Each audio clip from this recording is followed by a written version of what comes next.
నమస్కారం ఘంటారావానికి స్వాగతం. ముందుగా ప్రధానాంశాలు. ఇసుక అక్రమ రవాణాను ఉపేక్షించొద్దన్న సీఎం రేవంత్ రెడ్డి. హైదరాబాద్లో హైడ్రా, జిల్లాలో కలెక్టర్లు, ఎస్పీలకు పర్యవేక్షణ బాధ్యత. బీర్ల ధరను 15% పెంచుతూ ప్రభుత్వం ఉత్తర్వులు. నేటి నుంచి అమల్లోకి వచ్చిన కొత్త రేట్లు.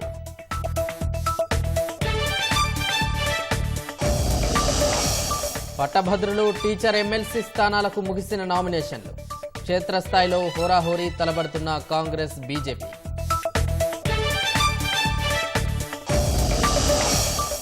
మహాకుంభమేళాకు పోటెత్తుతున్న భక్తులు. జబల్పూర్, ప్రయాగ్రాజ్ మధ్య 350 కిలోమీటర్ల మేర ట్రాఫిక్ జామ్.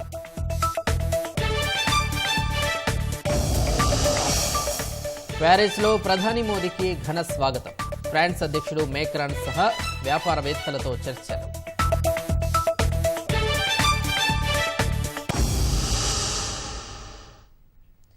ఇందిరమ్మ ఇళ్లకు ఉచితంగా ఇసుక సరఫరా చేయాలని ముఖ్యమంత్రి రేవంత్ రెడ్డి అధికారులను ఆదేశించారు.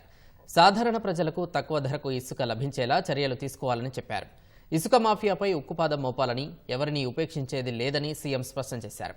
జిల్లాలో కలెక్టర్లు, ఎస్పీలకు బాధ్యతలు అప్పగించాలని ఆదేశించిన ముఖ్యమంత్రి హైదరాబాద్ పరిసరాల్లో ఇసుక అక్రమ రవాణా నియంత్రించే బాధ్యత హైడ్రాకు అప్పగించారు. అక్రమ రవాణాకు సహకరించే అధికారులపై వేటు తప్పదని, అవసరమైతే తానే స్వయంగా ఆకస్మిక తనిఖీలు చేయనున్నట్లు రేవంత్ రెడ్డి వెల్లడించారు. ఇందిరమ్మ ఇళ్లు, ఇసుక రవాణాపై సీఎం రేవంత్ రెడ్డి సమీక్ష నిర్వహించారు. ఇందిరమ్మ ఇళ్లకు ఉచితంగా ఇసుక సరఫరా చేయాలని అధికారుల్ని ఆదేశించారు. సాధారణ వినియోగదారులకు తక్కువ ధరకు లభించేలా చర్యలు తీసుకోవాలని చెప్పారు. నిర్ణీత ధరకు మాత్రమే అమ్మకాలు జరిగేలా చర్యలు తీసుకోవాలని సీఎం తెలిపారు. బ్లాక్ మార్కెట్ను అరికట్టి పేదలకు అందుబాటులో ఉండేలా చర్యలు తీసుకోవాలని స్పష్టం చేశారు. ఇసుక మాఫియాపై ఉక్కుపాదం మోపాలని ఆదేశించారు.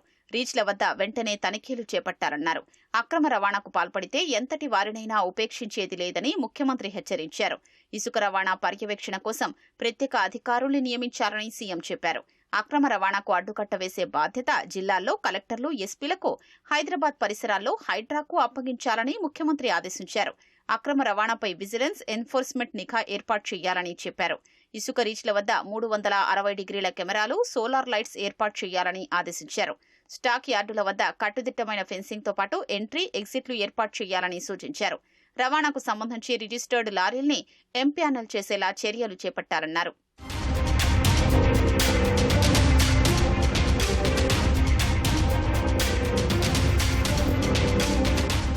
ఇసుక బుక్ చేసిన 48 గంటల్లోగా వినియోగదారుడికి చేరేలా చర్యలు తీసుకోవాలని ముఖ్యమంత్రి రేవంత్ రెడ్డి ఆదేశించారు. ప్రాంతాల వారీగా సమీప రీచ్ల నుంచి వినియోగదారుడికి ఇసుక చేరేలా వ్యవస్థ ఉండాలని చెప్పారు.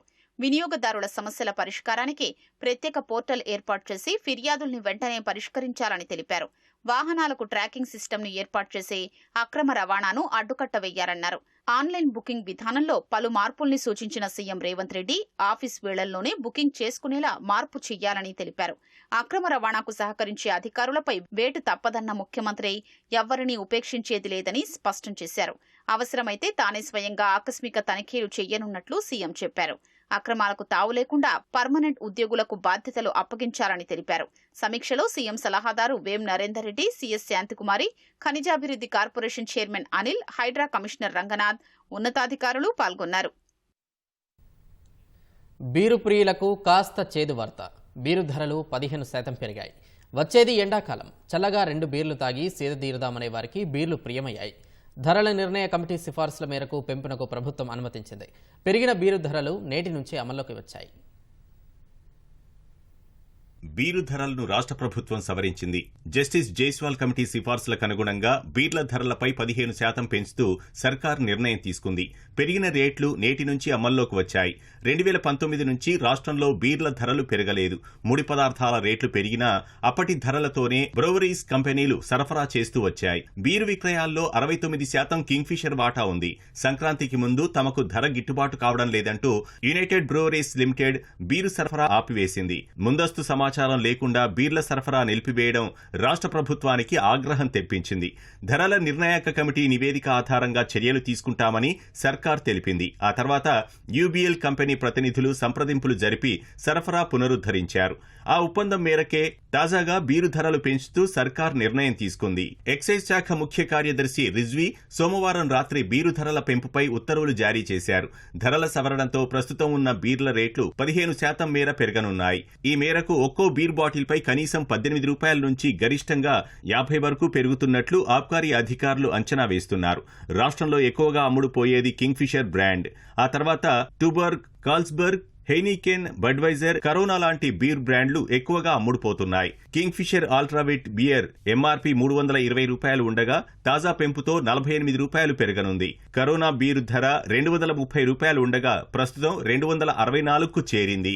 రాష్ట్రంలో మద్యం కంటే అధికంగా బీర్లు అమ్ముడుపోతున్నట్లు ఆబ్కారీ శాఖ గణాంకాలు వెల్లడిస్తున్నాయి. ప్రతి 5 మద్యం ప్రియుల్లో కనీసం 3 బీర్ తాగేవారున్నారు.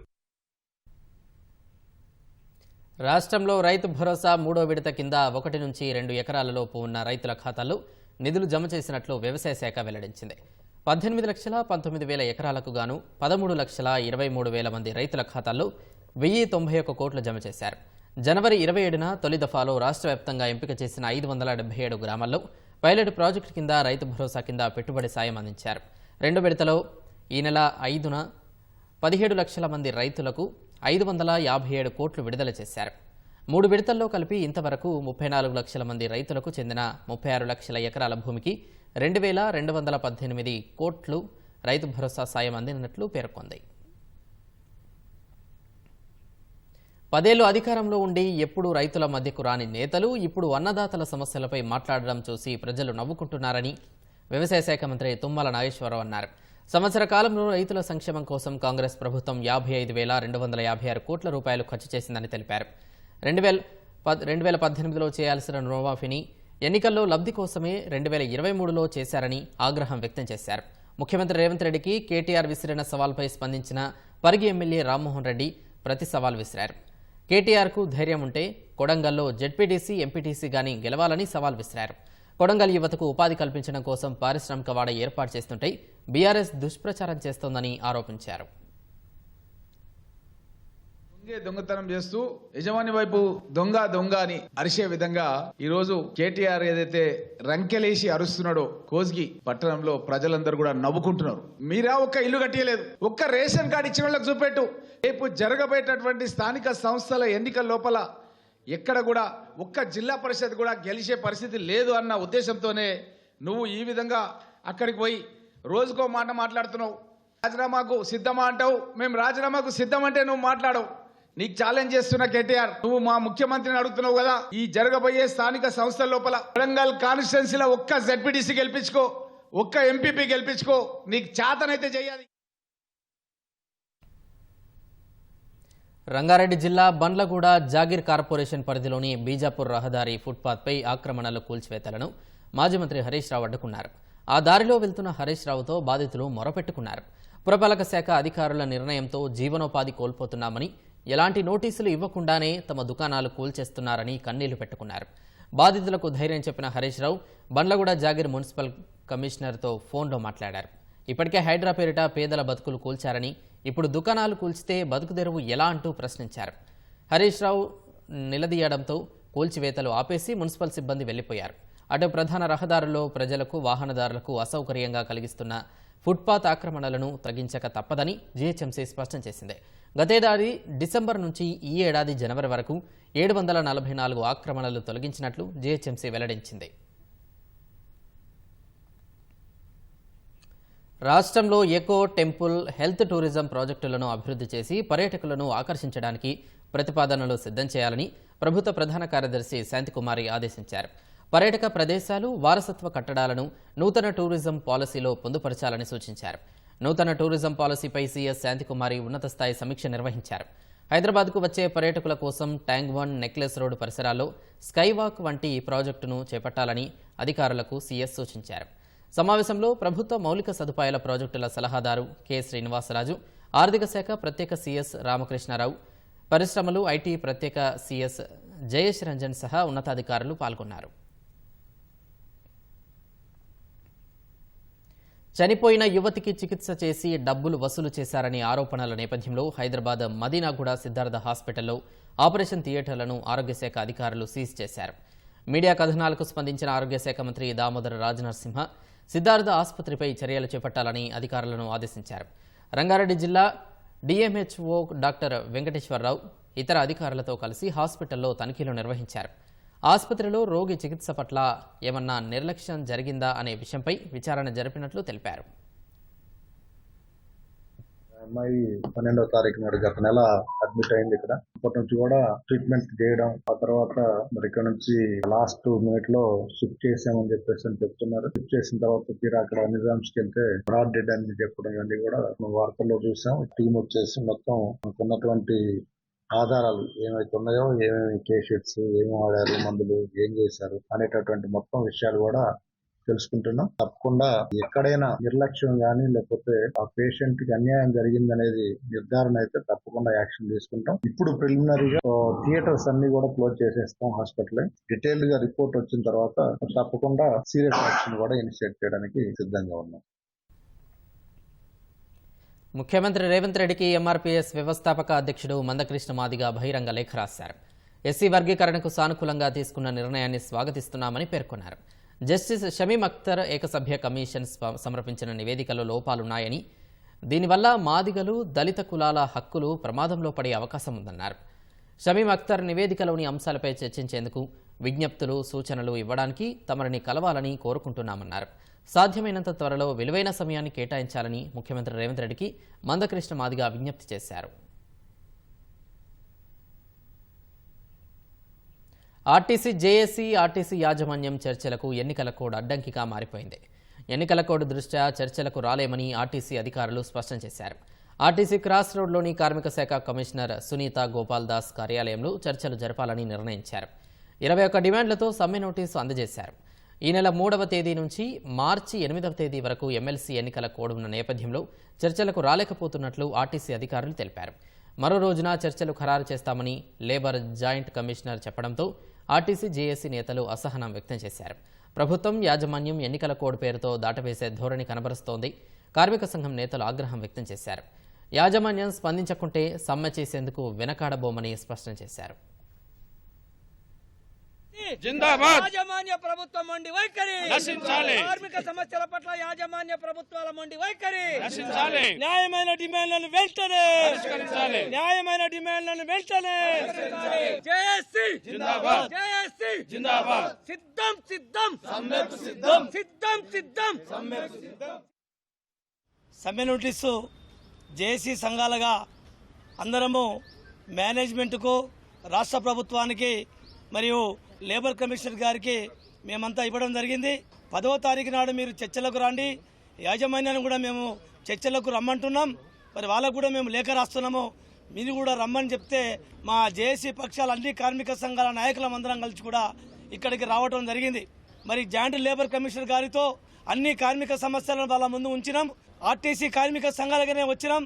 మరి యాజమాన్యం నుంచి కూడా ఇంతవరకు ఎవరు రాకపోవటం వలన కూడా మరి లేబర్ కమిషనర్ గారు మమ్మల్ని కాసేపు కూర్చోబెట్టడం జరిగింది. కూర్చోబెట్టిన తర్వాత చివరికి ఏం చెప్తుందంటే మేడం గారు వచ్చి, ఈరోజు 3వ తారీఖు నుంచి ఎమ్మెల్సీ ఎన్నికలు ఉన్నాయి కాబట్టి, ఎన్నికల కోడ్ అన్నది రాష్ట్ర వ్యాప్తంగా ఉన్నది కాబట్టి, ఈరోజు మీకు పాలసీ మ్యాటర్స్ కావచ్చు, వేరే ఆర్థికపరమైన అంశాలు కావచ్చు, ఈరోజు చర్చలు చేస్తే బాగుండని చెప్పేసి మాకు గైడెన్స్ ఉన్నది కాబట్టి దీన్ని మేము ఈరోజు చర్చలను వాయిదా వేసేసి మళ్ళొక డేటు మీకు ఇస్తాము, ఆ రోజు నాడు మీకు అన్ని విషయాలు మీ గురించి మాట్లాడతామని చెప్పడం జరిగింది. అయితే మేము ఇక్కడ ఒకటే అడుగుతున్నాం, 7వ తారీఖు నాడు రమ్మని లేఖ ఇచ్చారు ఇదే లేబర్ కమిషనర్ గారు. 3వ తారీఖు నాడు కోడ్ వచ్చడం జరిగింది. మరి 3వ తారీఖు నాడు ఎన్నికల కోడ్ వస్తే 7వ తారీఖు నాడు మాకు లేఖ మరి ఎలా మీరు ఇచ్చారని చెప్పేసి మేము అడుగుతా ఉన్నాం. అదేవిధంగా మేము సమ్మె నోటీస్ ఇచ్చింది జనవరి 27వ తారీఖు నాడు, ఎన్నికల కోడ్ రాకముందుకే మేము సమ్మె నోటీస్ ఇచ్చాం. కాబట్టి ఈ కోడ్కు మా యొక్క సమ్మె నోటీసుకు ఎలాంటి సంబంధం ఉండకూడదని చెప్పేసి దీనిని మరి ఆ కోడ్కు నుంచి సంబంధం లేకుండా మమ్మల్ని పిలిచి చర్చలు సమాధానంగా జరిపి మా న్యాయమైన సమస్యలు పరిష్కారం చేయడానికి చొరవ చూపెట్టవలసిందిగా కోరుతూ, మరొకసారి మేము జేఏసీ పక్షాల మధ్య కూర్చొని మేము రేపు ఏమి చేయాలి, ఏమి చేయకూడదన్న దాని మీద భవిష్యత్తు కార్యాచరణ గురించి మేము ఆలోచన చేసి మీ అందరికీ మేము అన్నిటి విషయాలు తెలియపరుస్తాం. ఈరోజు గవర్నమెంట్ మేనేజ్మెంట్ కూడబలుక్కొని కావాలని చెప్పి ఇప్పుడు మా వెంకన్న చెప్పినట్టుగా మరి 3వ తారీఖున కోడ్ వస్తే 7వ తారీఖు లెటర్ ఇచ్చేసి చర్చలకు పిలిచి ఈరోజు కూర్చోబెట్టి మాట్లాడే తీరా వాళ్ళు రాలేదని చెప్పి మాకు ఈ లెటర్ ఇవ్వడం జరిగింది. ఇది చాలా అన్యాయం. వాస్తవాలు ముందే చెప్పాల్సినటువంటి అవసరం ఉండే. రెండోది, ఇవాళ కోడ్ పేరు మీద చేయొద్దు, కోడ్ రాకముందే మేము ఎన్నికల వీళ్ళకి నోటీసులు ఇవ్వడం జరిగింది, సమ్మెకు పోతామని చెప్పడం జరిగింది. అంటే దాదాపు కోడ్ వస్తే మార్చి 8 వరకు కోడ్లో ఉంటుంది. మార్చి 8 అంటే ఆ మార్చి 7కే మా వ్యాలిడిటీ అయిపోయే పరిస్థితి వస్తుంది. కాబట్టి మళ్ళీ మేము ఎక్సీడ్ చేసుకోవడానికి అవకాశం ఉంది. తర్వాత ఎన్ని జిమ్ముకులు చేసినా ప్రభుత్వం యాజమాన్యం సమ్మె ఆగదు. డెఫినెట్గా ఈ సమ్మెకి మళ్ళీ మేము ఎప్పుడు చేయాలి, ఏం చేయాలని చెప్పి మా జేఏసీగా కూర్చొని నిర్ణయించుకొని అవసరమైతే ఈ నోటీసును కూడా పొడిగించుకొని జేఏసీగా తప్పకుండా ముందుకు పోతాం. ఆర్టీసీ కార్మికుల సమస్యలు పరిష్కారం అయ్యే వరకు ఈ జేఏసీ ఐక్యంగా ముందుకు పోతుందని చెప్పి దానికి తప్పకుండా మేము ముందుంటాం. తర్వాత ప్రభుత్వం ఇప్పటికైనా మరి దాటేసే ప్రయత్నం చేయొద్దు. ఇవాళ కోడుల పేరు మీద కాదు, మళ్ళీ కూడా ఎలక్షన్ల కోడ్లు వస్తాయి. అటువంటివి కాకుండా కూర్చోబెట్టి వాస్తవాలు చేయాలి. ఇవాళ కేవలం పాలసీ మీద ఉన్నాయి, అట్లాగే మరి కొన్ని పాలసీ సమస్యలు ఉన్నాయి, కొన్ని ఏమో ఆర్థిక పరిస్థితులు ఉన్నాయనే నెపంతో ఇవాళ కోడ్లో చేయకూడదు అంటా ఉన్నారు. కానీ ఇవాళ ఆర్థిక పరిస్థితికి కోడ్కి సంబంధం లేని సమస్యలు ఆర్టీసీ యాజమాన్యం చేయాల్సినవి చాలా వరకు ఉన్నాయి. మరి అవి ఎందుకు చేయలే? అవి చేయొచ్చు కదా అని చెప్పి అడిగితే సమాధానం లేదు. కోడ్ కానివ్వండి అని చెప్పి మేడం గారు చెప్పడం జరుగుతూ ఉంది. మేనేజ్మెంటే రాకపోవడం కూడా మైనస్. ఇది అంటే మేనేజ్మెంట్ వాళ్ళు రాలేదంటే ఇది ముందే వాళ్ళు ఇదంతా మాట్లాడుకున్నట్టుగా మాకు ప్రభుత్వము యాజమాన్యము ఒకటే మాట్లాడినట్టుగా తెలిసింది. కాబట్టి దీన్ని తీవ్రంగా మేము కూడా ఆలోచిస్తాం. తప్పకుండా జేఏసీగా కూర్చొని మా భవిష్యత్ కార్యాచరణ ఏ విధంగా ఉంటుందనేది త్వరలోనే తెలియపరచామని తెలియజేస్తా ఉన్నాం. రాష్ట్ర ప్రభుత్వంపై జీహెచ్ఎంసీ కాంట్రాక్టర్లు ఆగ్రహం వ్యక్తం చేశారు. 13 నెలలుగా బిల్లులు చెల్లించకుండా ప్రభుత్వం అణచివేత ధోరణిని అవలంబిస్తోందని మండిపడ్డారు. ఎన్నికల సమయంలో చేసిన పనులకు గ్రేటర్ హైదరాబాద్లో ఒక మలక్పేట నియోజకవర్గం మినహా మిగతా 14 నియోజకవర్గాల్లో బిల్లులు ఆపేశారని అసహనం వ్యక్తం చేశారు. ఈ విషయంపై ముఖ్యమంత్రి రేవంత్ రెడ్డిని కలిసేందుకు ప్రయత్నించినప్పటికీ కాంట్రాక్టర్లు పేరెత్తగానే అధికారులు మండిపడుతున్నారని వాపోయారు. వేలల్లో ఉన్న కాంట్రాక్టర్ల సంఖ్య క్రమంగా 100లోకి చేరుతున్నారని ఆవేదన వ్యక్తం చేశారు. ఫిబ్రవరి నెలాఖరు వరకు చూసి మార్చి నుంచి నగరంలో ఎక్కడి పనులు అక్కడే ఆపేస్తామని కాంట్రాక్టర్లు హెచ్చరించారు. మా అందరినీ కూడా స్ట్రెంత్ పరంగా దెబ్బకొట్టడానికి పేమెంట్లో డిలే చేసుకుంటా ముందటి నుంచి రావడం జరిగింది. దాని ద్వారా మా కాంట్రాక్టర్లు అనేది తగ్గుముఖం బట్టి కొంతమంది మేము మిగిలినాం. అలా ఉన్న దాంట్లో దాదాపు 272 మంది కాంట్రాక్టర్లము ఈ ఎలక్షన్ వర్క్లు గ్రేటర్ హైదరాబాద్ లిమిట్లో చేసినాం. మాకు ఆర్థిక ఇబ్బందులు ఉన్నాయని చెప్పినా కానీ కూడా ఇవ్వకుండా మమ్మల్ని ఇంకా అణచి వేసుకుంటా ఈ స్థితికి తెచ్చారు.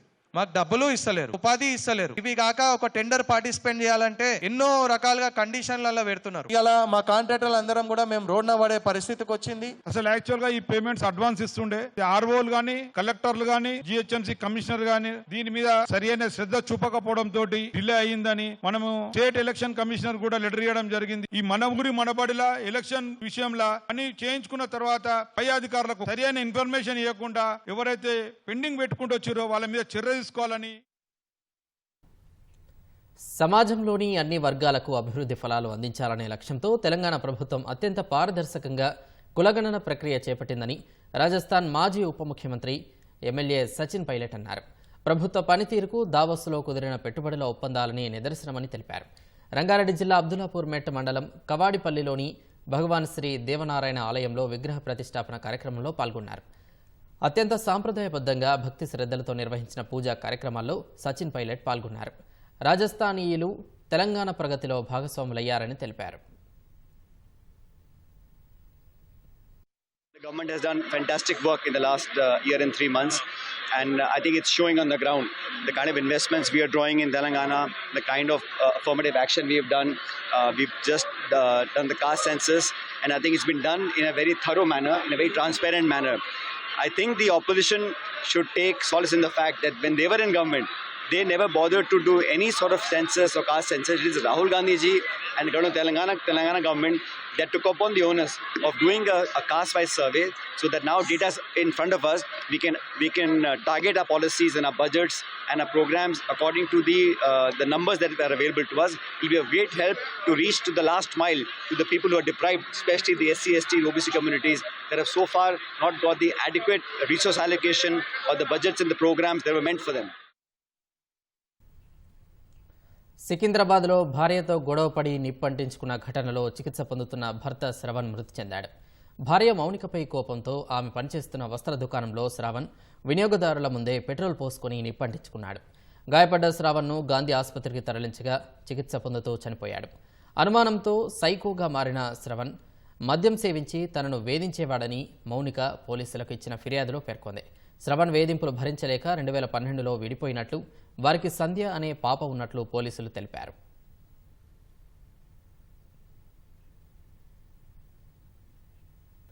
మహాకుంభమేళాకు దేశ విదేశాల నుంచి కోట్లాది మంది యాత్రికులు పోటెత్తుతున్నారు.